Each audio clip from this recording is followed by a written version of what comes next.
Music is the other half of our life experience, I think. If you don't have some element of music in your life, I think you're missing about half of it. And you don't have to play it, or you can listen to it to appreciate it. It's an experience that is so significant in this life that you feel for anybody that doesn't have some element of it.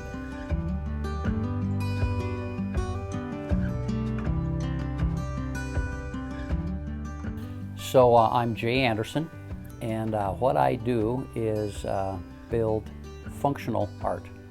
It's wood sculpture that you play. So I do it to inspire the music of the player. I do it to inspire the imagination of the collector.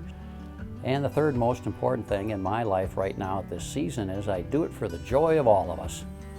And Lord knows the world could use a little joy.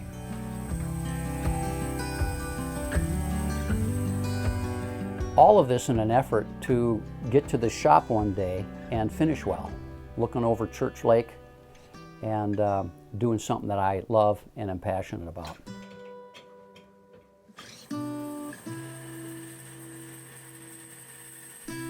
In 2003, I took my wife, Wendy, to a James Taylor concert. And James came out during intermission and said that there was a local fella here, a fella named Jim Olson, who made all his guitars. And I went, what?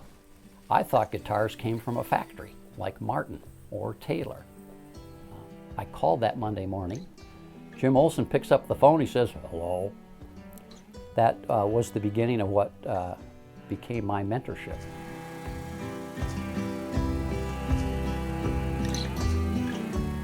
Part of my intentional effort of finishing well here in this guitar shop is staying curious and learning something new every day.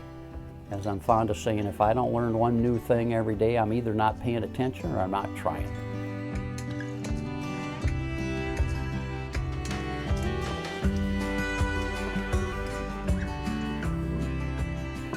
This question, what happens to the traditional guitar voice if you take the traditional hourglass form and throw it out the window?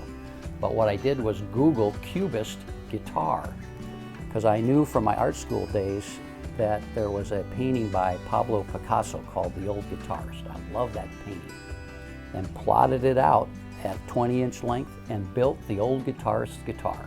To answer that question, what happens to the traditional guitar voice if you take the traditional guitar form and go off the deep end with it? And the answer is, it's not what you think. Although form matters, what affects tone and determines whether it's traditional sounding or not is how it's braced.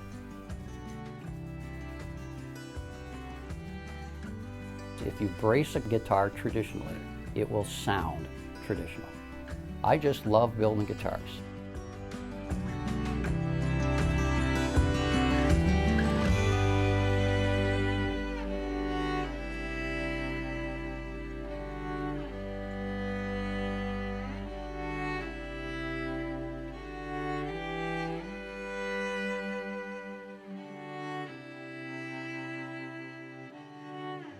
After 16 years of building string instrument, I'm still amazed when it's done.